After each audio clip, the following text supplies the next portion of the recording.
Hello student, कैसे आप सभी। आशा आप अच्छे होंगे।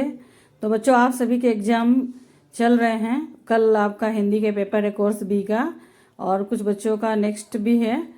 तो बच्चों, मैं कुछ कारणों से नोट्स नहीं दे पा रही हूँ, तो आज मैंने यहाँ आपको कुछ संचयन के ऑल 3 चैप्टर्स का मैंने इम्पोर्टेंट नोट्स दिए हैं। वो भी आपका ऑल 3 चैप्टर्स का इन वन शॉट में आपको नोट्स दिए हैं। क्वेश्चन दिए हैं मैंने, इंपॉर्टेंट क्वेश्चन दिए, सॉरी, सिर्फ क्वेश्चन मैंने दिए हैं जो आपको एग्जाम के लिए बहुत ही इंपॉर्टेंट है। तो आप इसे पढ़िएगा और अपने एग्जाम में इसे अप्लाई कीजिएगा। ठीक है, इनसे क्वेश्चन आंसर आपके एग्जाम में आएंगे। तो बच्चों, पहला क्वेश्चन है कि समाज में रिश्तों की क्या अहमियत है। हरिहर काका पाठ के आधार पर स्पष्ट कीजिए। तो इसमें आप लोगों ने जैसे हरिहर काका पाठ पढ़ा है बच्चों, तो बताया गया है कि इसका आंसर में कि जैसे हरिहर काका के भाइयों ने उनके साथ जो अत्याचार किया, उसके वजह से वो बहुत ही परेशान थे। उन्होंने कभी सोचा नहीं था कि उनके जो सगे संबंधी है उनका इस प्रकार से उनके जीवन में उनका जो असली चेहरा उनको जीवन में उन्हें देखने मिलेगा। उससे संबंधित आपको आंसर को क्लियर करना है। नेक्स्ट में है आपका क्वेश्चन नंबर 2 है बच्चों। हरिहर काका एक सीधे साधे और किसान की अपेक्षा चतुर हो चले थे। कथन के संदर्भ में 60-70 शब्दों के में विचार व्यक्त कीजिए। तो आपका हरिहर काका जो एक सीधे साधे इंसान थे, जैसे हम लोगों ने पाठ में पाया है कि वो सीधे साधे इंसान थे, और वो जो महंत और उनके भाइयों का जो रूप जो उन्होंने देखा, जिसके वजह से वो थोड़े चालाक हो चुके थे। और उन्होंने देखा था कि उनके गांव में भी कुछ लोगों की स्थिति उनके जैसे हो जाने वाली थी, लेकिन वो हो नहीं उन्होंने देखा कि उनके गांव में कुछ लोग थे जो मतलब अपने जीवन काल में ही जमीन जायदाद का नाम कर दिया था उनके रिश्तेदारों को। तो उनका स्थिति किस प्रकार से हुआ था, इन सब हालातों को देख हरिहर काका कुछ चालाक हो गए थे। इसीलिए इसी के संदर्भ में आपको 60-70 शब्दों में आपको विचार व्यक्त करने हैं। तो नेक्स्ट क्वेश्चन है बच्चों, क्वेश्चन नंबर 3 है। सपनों के दिन पाठ के लेखक और टोपी शुक्ला नामक पात्र का बचपन एक जैसा है। आपके बचपन तो बच्चों, सपनों के से दिन पाठ के लेखक और टोपी शुक्ला नामक पात्र का बचपन एक जैसा है। आपके बचपन से इनकी कथा कैसे मिलती जुलती है।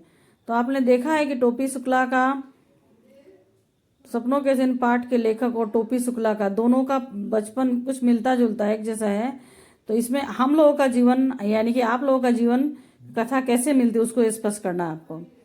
क्वेश्चन नंबर 4 है आपका, राम दुलारी की मार से टोपी पर क्या प्रभाव पड़ा था। टोपी शुक्ला पाठ के आधार पर स्पष्ट कीजिए।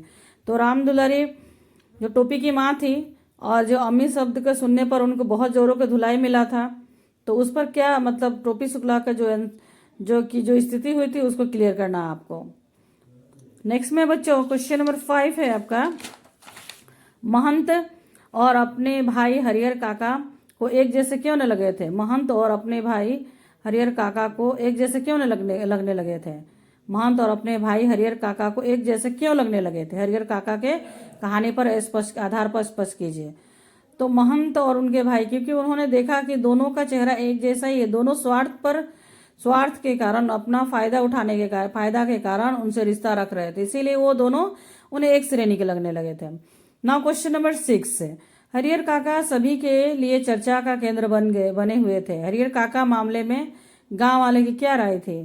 तो हरिहर काका सभी के लिए चर्चा का केंद्र थे, यानी कि गांव था और उसमें हरिहर काका का जो विषय था वो बहुत ही बड़ा था, जिसके कारण सब हम हर वक्त उनके बारे में ही बातचीत किया करते थे। तो इसी के विषय पे आपको आंसर को बताना है। उसके बाद क्वेश्चन नंबर 7 है, स्काउट परेड करते समय लेखक स्वयं को महत्वपूर्ण आदमी फौजी जवान क्यों समझने लगा था। तो स्काउट परेड करते समय लेखक जो खुद को महत्वपूर्ण आदमी और यानी कि फौजी जवान क्यों समझने लगा, क्योंकि जैसे फौजी जवान लोग एक यूनिफॉर्म पहनते हैं और बूट पहनते हैं और तिरंगा झंडा वगैरह लेते हैं, right turn, left turn, about turn, इस प्रकार की संबोधित करते हुए वो रैली प्रोसेशन में भाग लेते हैं, रैलियों में भाग लेते हैं, अपना प्रदर्शन करते हैं। उस प्रकार से उन्हें भी उन सब कपड़ों को पहनकर, वर्दी को पहनकर ऐसा महसूस होता था। इसी के संदर्भ में आपको आंसर लिखना है। क्वेश्चन नंबर 8 है, टोपी शुक्ला पाठ के आधार पर स्पष्ट कीजिए कि टोपी अपने परिवार के एक सदस्य को बदलने की बात क्यों करता है। उसके एक सदस्य को बदलने की बात करता है, क्यों करता है। क्योंकि मतलब टोपी अपनी दादी को बदलने की बात करता था, उनकी दादी के व्यवहार से चिढ़ थी, इसी यही इसका आंसर है। इससे संबंधित आपको और भी लिखने हैं। क्वेश्चन नंबर 9 है बच्चों, टोपी की भावनात्मक स्थिति को देखकर वर्तमान शिक्षा प्रणाली में क्या बदलाव करना चाहिए। चूंकि टोपी का जो टोपी शुक्ला है वो एक्चुअली पढ़ने में गधा नहीं था, गाउदी नहीं था, वो अच्छा था, लेकिन कुछ घर के माहौल के वजह से वो पढ़ाई में पढ़ नहीं पाता था। इससे संबंधित आपको आंसर बनाना है और वर्तमान में प्रेजेंट में आपको कौन सा चेंजेस लाना है उसको आपको क्लियर करना है। Now question number 10। Now question number 10 student, question number 10 is here. Thakurbari के बारे में गांव वालों की क्या धारणा थी, स्पष्ट कीजिए। तो ठाकुरबाड़ी के बारे में गांव वालों की धारणा थी कि वो मतलब लोग धार्मिक प्रवृत्ति के लोग थे और जो भी कुछ करते थे वो जो ठाकुरबाड़ी को श्रेय देते थे। इससे संबंधित आपको आंसर लिखने हैं। ना क्वेश्चन नंबर 11, टोपी को इरफान की दादी से ही विशेष स्नेह किया था। क्यों वो इरफान की दादी से नहीं करता था? क्योंकि इरफान की दादी उसे अपनी टीम की लगती थी और वह जिस प्रकार की बोली का प्रयोग करता था उसकी दादी भी उसी प्रकार की बोली भाषा का प्रयोग करती थी, बड़े प्यार से बातचीत करती। इस प्रकार से आपको इसका आंसर क्लियर करना है। नाउ क्वेश्चन नंबर 12, खेल क्यों जरूरी / आवश्यक है, सपनों के दिन पाठ के आधार पर स्पष्ट कीजिए। खेल हमारे लिए इसलिए आवश्यक है, इसलिए जरूरी है क्योंकि खेलने से हमारा मानसिक विकास होता है, शारीरिक विकास होता है और हमारा जो है और हमारा जीवन भी उज्जवल होता है। तो इस प्रकार से आपको आंसर को लिखना है। ना क्वेश्चन नंबर 13, अम्मी शब्द सुनने पर टोपी के घर वालों की क्या प्रतिक्रिया हुई। अम्मी शब्द सुनने पर, जैसा कि हम लोगों ने पाठ में पाया कि अम्मी शब्द सुनने पर टोपी के घर वाले बहुत ही गुस्सा हुए थे टोपी पर, और उस दौरान वो लोग खाने की मेज पर बैठे हुए थे। खासकर सुभद्रा देवी इस पर बहुत क्रोधित हुई थी। इससे संबंधित आपको आंसर लिखने हैं। नाउ क्वेश्चन नंबर 14, लेखक को स्कूल जाना कब अच्छा लगता था, सपनों के ऐसे दिन पाठ के आधार पर स्पष्ट कीजिए।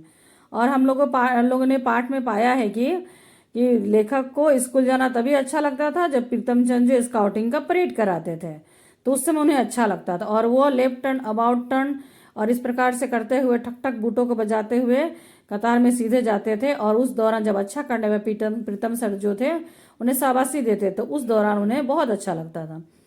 इससे आप आधारित आंसर को लिखिएगा। ना question number 15, headmaster Sharma ji ने प्रीतम चंद को स्कूल से मुअत्तल क्यों कर दिया था। तो हेडमास्टर शर्मा जी ने उन्हें स्कूल से इसलिए मुअत्तल कर दिया था प्रीतम चंद को क्योंकि उन्होंने कक्षा 4वीं के बच्चों को बहुत ही बर्बरतापूर्वक सजा दे डाली थी और यह बहुत ही असहनीय थी और इसी कारण उन्होंने मुअत्तल कर दिया था। तो अब बच्चों आप इस प्रकार से सारे प्रश्नों का उत्तर क्लियर कीजिएगा, उत्तर दीजिएगा। ये सारे क्वेश्चन बहुत इंपॉर्टेंट है। इसके साथ साथ आपका प्रीतम चंद का चारित्रिक चित्रण भी आ सकता है बच्चों। हेडमास्टर शर्मा जी का चारित्रिक चित्रण कीजिए, वो भी आपको आ सकता है। तो अब आप इन सब आंसरों को अच्छी तरह से ध्यान दीजिएगा और ये सारे क्वेश्चन को आप प्रैक्टिस कीजिएगा और आपके एग्जाम में आएंगे, इसे अप्लाई कीजिएगा।